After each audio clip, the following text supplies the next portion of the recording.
যুদ্ধ বাতিল করে নতুন যুদ্ধে ঝাঁপিয়ে পড়ল ভারত পাকিস্তান। আর এরই মাঝে আমাদের হাতে এসেছে যুদ্ধের সবথেকে গুরুত্বপূর্ণ আপডেট সংবাদ। প্রথমেই জানাবো, সিএনএনের দাবি পাকিস্তানের শক্তিশালী আঘাতে ভারত প্রথম যুদ্ধবিরতির প্রস্তাব দেয়। দিল্লি এবং ইসলামাবাদ যুক্তরাষ্ট্রের প্রেসিডেন্ট ডোনাল্ড ট্রাম্পের মধ্যস্থতায় যুদ্ধবিরতিতে সম্মত হওয়ার কয়েক ঘন্টার মধ্যেই আবারও পাল্টা হামলা শুরু হয়েছে। সিএনএন দাবি করে জানিয়েছে, পাকিস্তানের পাল্টা হামলার পরই ভারত কোনো তালকুল না পেয়ে তারা যুক্তরাষ্ট্র এবং সৌদি আরবের হাতে পায়ে ধরে কান্নাকাটি শুরু করে যুদ্ধবিরতি করার জন্য। এরপরই সৌদি আরব এবং যুক্তরাষ্ট্রের অনুরোধে পাকিস্তান যুদ্ধবিরতি করতে রাজি হয়েছে। কিন্তু যুদ্ধবিরতির কয়েক ঘন্টা পর আবারও নতুন করে কাশ্মীরে হামলা শুরু হয়েছে। এরপর জানাবো, ভারতের S-400 ধ্বংসের দাবি পাকিস্তানের। ভারতের অত্যাধুনিক আকাশ প্রতিরক্ষা ব্যবস্থা এয়ার ডিফেন্স সিস্টেম S-400 ধ্বংসের দাবি করেছে পাকিস্তান। এতেই ভারত নাস্তানাবুদ হয়ে পড়েছে। এছাড়াও ভারতের বিভিন্ন সামরিক ওয়েবসাইটগুলো পাকিস্তান বাতিল করে দিয়েছে। জানাবো, পাকিস্তানের প্রশংসা করলেন চীনের পররাষ্ট্রমন্ত্রী।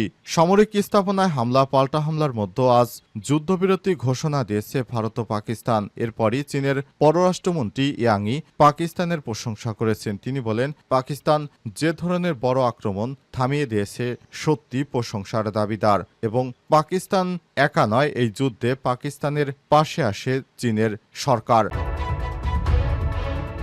জানাবো, দক্ষিণ এশিয়ায় সংঘাতের নতুন অধ্যায় ভারত পাকিস্তান ড্রোন যুদ্ধ।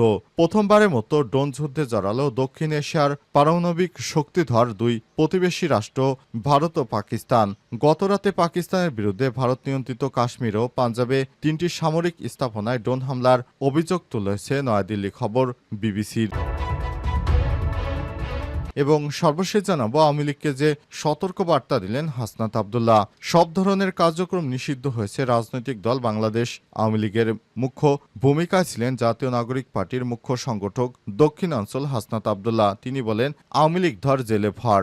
আজ তার ব্যক্তিগত ভেরিফাইড ফেসবুক আইডিতে এই ঘোষণা দিয়েছেন হাসনাত আব্দুল্লাহ। প্রিয় দর্শক, এতক্ষণ শুনছিলেন সংবাদ শিরোনাম, এবারে বিস্তারিত। তবে তার আগে বন্ধুরা, অনুরোধ থাকবে এই সংবাদটিতে একটি লাইক দিন। এই চ্যানেলে আপনি নতুন হয়ে থাকলে আমাদের সংবাদটি দেখতে দেখতে চ্যানেলটি সাবস্ক্রাইব করে রাখুন। কমেন্ট করে বন্ধুরা আপনার মূল্যবান মতামত জানিয়ে দিন আপনি বিশ্বের কোন দেশ থেকে বা বাংলাদেশের কোন স্থান থেকে আমাদের সংবাদটি দেখছেন এবং শুনছেন। আর বন্ধুরা, ভারত পাকিস্তান যুদ্ধে আপনি কোন দেশকে সমর্থন করেন কমেন্ট করে জানিয়ে দিন। আপনি যদি পাকিস্তানকে সমর্থন করেন তাহলে পাকিস্তান জিন্দাবাদ লিখে কমেন্ট করে জানিয়ে দিন। আর যদি ভারতকে সমর্থন করেন তাহলে জয় হিন্দ লিখে কমেন্ট করে বিশ্ববাসীকে জানিয়ে দিন। এবারে বিস্তারিত। পাকিস্তানের প্রশংসা করলেন চীনের পররাষ্ট্রমন্ত্রী। রিপোর্ট, সামরিক স্থাপনা হামলার পাল্টা হামলার মধ্যে আজ যুদ্ধবিরতির ঘোষণা দিয়েছে ভারত ও পাকিস্তানের পর চীনের পররাষ্ট্রমন্ত্রী ওয়াং ই পাকিস্তানের প্রশংসা করেছেন। ডনের লাইভ প্রতিবেদন অনুসারে ইসলামাবাদের পররাষ্ট্রমন্ত্রী ইসাক দার বলেছেন, চীনের পররাষ্ট্রমন্ত্রী এবং ওয়াং ই পাকিস্তানকে সংযম স্বীকার করেছে এবং চ্যালেঞ্জিং পরিস্থিতিতে তাদের দায়িত্বশীল মনোভাবের জন্য প্রশংসা করেছেন। পাকিস্তানের সর্বকালের কৌশলগত সহযোগিতামূলক অংশীদার এবং আয়রন ফেনড হিসেবে চীন পাকিস্তানের সার্বভৌমত্ব, আঞ্চলিক অখণ্ডতা এবং জাতীয় স্বাধীনতা সমুন্নত রাখার ক্ষেত্রে দৃঢ়ভাবে পাশে থাকবে। অর্থাৎ যে কোনো সমস্যার কারণে সবসময় চীন ও পাকিস্তান দুই ভাইয়ের মতো কাজ করবে ভারতের বিরুদ্ধে। এক্সপোস্টে পাকিস্তানের পররাষ্ট্র দপ্তর জানিয়েছে, উভয় নেতাই ঘনিষ্ঠ যোগাযোগের গুরুত্বের উপর জোর দিয়েছেন এবং আগামী দিনগুলোতে চলমান সমন্বয় বজায় রাখার বিষয়ে সম্মত হয়েছেন তারা। এর আগে মার্কিন প্রেসিডেন্ট ডোনাল্ড ট্রাম্পের ঘোষণার কিছুক্ষণ পরই ভারত ও পাকিস্তান কর্তৃক যুদ্ধবিরতি ঘোষণা দেওয়ার পর নতুন করে তারা সংঘর্ষে জড়িয়েছে।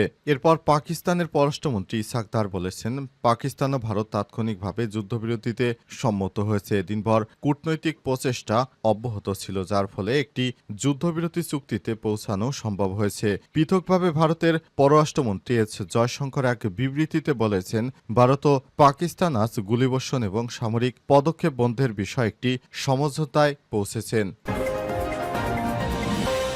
আওয়ামী লীগকে যে সতর্ক বার্তা দিলেন হাসনাত আব্দুল্লাহ। সব ধরনের কার্যক্রম নিষিদ্ধ হয়েছে। রাজনৈতিক দল বাংলাদেশ আওয়ামী লীগের মুখ্য ভূমিকায় ছিল জাতীয় নাগরিক পার্টির মুখ্য সংগঠক হাসনাত আব্দুল্লাহ। তিনি বলেছেন, আওয়ামী লীগ ধর পাকিস্তানের শক্তিশালী জবাবের পরই ভারত প্রথম যুদ্ধবিরতির প্রস্তাব করে। দিল্লি এবং ইসলামাবাদ যুক্তরাষ্ট্রের প্রেসিডেন্ট ডোনাল্ড ট্রাম্পের মধ্যস্থতায় যুদ্ধবিরতিতে সম্মত হওয়ার কয়েক ঘন্টার মধ্যেই আবারও তাদের মধ্যে পাল্টা আক্রমণ শুরু হয়েছে। এরই মধ্যে সিএনএনের সাংবাদিক নিক রবার্টস জানিয়েছেন, পাকিস্তানি শক্তিশালী পাল্টা আক্রমণ ভারতের অবস্থানকে নাড়িয়ে দেয়, যার ফলে ভারত দ্রুত যুক্তরাষ্ট্রের মধ্যস্থতা কামনা করে। সিএনএনের দেয়া সাক্ষাৎকারে নিক রবার্টস বলেছেন, ভারত যখন পাকিস্তানে 3টি বিমান ঘাঁটিতে হামলা চালায় তখন পাকিস্তান প্রবল ও লাগাতার মিসাইল ও রকেট দিয়ে হামলা চালায় ভারতের বিভিন্ন সামরিক স্থাপনায়। বিমান ঘাঁটি এবং অস্ত্রগুদাম লক্ষ্য করে এতে ভারত চরম বিপাকে পড়ে যায়। তারা বুঝতে পারেনি কি ঘটতে চলেছে। এরপর তারা কোনো উপায়ন্ত না দেখে যুক্তরাষ্ট্র ও সৌদির হাতে পায়ে ধরা শুরু করে। দুই দেশের মধ্যে চলমান উত্তেজনা শুরু হয় 7ই মে, যখন ভারত সীমান্ত অতিক্রম করে একটি অপরিচিত হামলা চালায় এবং এতে অন্তত 31 জন নিরীহ বেসামরিক পাকিস্তানি নাগরিক নিহত হন, যাদের মধ্যে শিশুও ছিল। এর জবাবে পাকিস্তান 5টি ভারতীয় যুদ্ধবিমান ধ্বংস করে ফেলে। এরপর গতকালই তাদের 2টি রাফাল যুদ্ধবিমান আবারও ভূপাতিত করে পাকিস্তান, যার মধ্যে প্রথম দিন ছিল 3টি রাফাল, আবার গতকাল 2টি। এছাড়াও রাশিয়ার তৈরি 2টি মোট 60টি যুদ্ধবিমানকে এবং ড্রোনকে গুলি করে ভূপাতিত করেছে পাকিস্তান সেনাবাহিনী। এ সময় ভারতের বেশ কিছু ড্রোন পাকিস্তানের আকাশসীমায় ভারতের S-400 ধ্বংসের দাবি পাকিস্তানের। ভারতের অত্যাধুনিক আকাশ প্রতিরক্ষা ব্যবস্থা S-400 ধ্বংসের দাবি করেছে পাকিস্তান। একই সঙ্গে সাইবার হামলা করে বিজেপির সব ওয়েবসাইট হ্যাক করারও দাবি তাদের। আজ অপারেশন বুনিয়ান মারসুস নামের ওই হামলার পর ভারত শাসিত পাঞ্জাবের জলকান্দার জেলায় আদমপুরে অবস্থিত নিরাপত্তা ব্যবস্থা ধ্বংসের দাবি করেছে তারা। এদিন হামলা শুরুর পর থেকে একের পর এক সাফল্যের দাবি করে আসছে পাকিস্তান। S-400 বিমান প্রতিরক্ষা ব্যবস্থা ভারত কিনেছিল রাশিয়া থেকে। দাম প্রায় $1.5 বিলিয়ন বা বাংলাদেশি টাকায় 1500 কোটি টাকা। তবে আকাশ প্রতিরক্ষা ব্যবস্থা ধ্বংসের দাবির সত্যতা নিশ্চিত করতে পারেনি বিবিসি। আর এ নিয়ে কোনো মন্তব্য করেনি ভারত। তার মানে ভারত যেহেতু মন্তব্য করেনি, তাদের সেই সিস্টেমটি ধ্বংস হয়ে গেছে। আবার অনেকেই বলছেন আরেকটি S-400 সিস্টেম তারা চিকেন নেগে মোতায়েন করেছে। বাংলাদেশ ও চীনের ভয়ে তারা এই ধরনের পদক্ষেপ নিতে শুরু করেছে। যুক্তরাষ্ট্র জানিয়েছে দুই দেশ যুদ্ধবিরতিতে সম্মত হয়েছে, তবে এখনো দুই দেশের মধ্যে সেই ধরনের কোনো প্রতিক্রিয়া দেখা যাচ্ছে না। দুই রাষ্ট্র যুদ্ধবিরতি ঘোষণা করেছে কিনা সেটি এখনো দেখা সময়ের বিষয়, কারণ যুদ্ধবিরতির পরও দুই দেশের মধ্যে হামলা পাল্টা হামলা চলছে। যে কোনো সময় বড় ধরনের সংঘাত দেখা দিতে পারে। এছাড়াও ভারত যেহেতু সিন্ধুর পানি চুক্তি স্থগিত করে রেখেছে, সুতরাং এই যুদ্ধ আরও দীর্ঘস্থায়ী হওয়ার আশঙ্কা তৈরি হয়েছে। আওয়ামী লীগকে যে সতর্কবার্তা দিলেন হাসনাত আব্দুল্লাহ।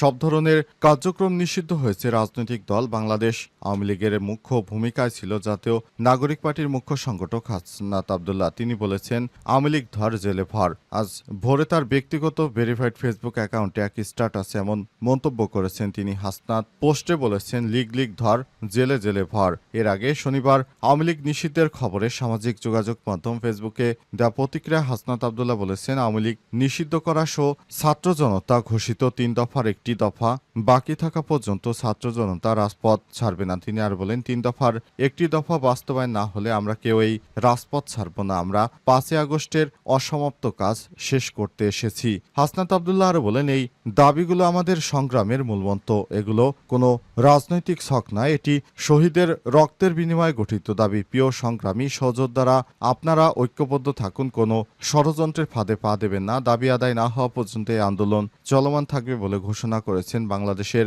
এনসিপির দক্ষিণাঞ্চলের মুখ্য সংগঠক হাসনাত আব্দুল্লাহ। হাসনাত আব্দুল্লাহ জুলাই অভ্যুত্থানের সবথেকে পরিচিত মুখ। নাহিদ ইসলামের পরই তার ভূমিকা সবথেকে বেশি বলে মনে করা হয়। তিনি একাই বাংলাদেশের সমস্ত ফ্যাসিবাদের দোসরদেরকে একাই শিক্ষা দিয়ে থাকেন। হাসনাত আব্দুল্লাহ এমন একজন নেতা, বাংলাদেশে হয়তো শেরেবাংলা একে ফজলুল হক বা শেখ মুজিবুর রহমানের পর বাংলাদেশে যদি কোনো নেতা এমন বার্তা দিয়ে থাকেন, এমন সাহসিকর পদক্ষেপ নিয়ে থাকেন, তিনি হচ্ছেন হাসনাত আব্দুল্লাহ।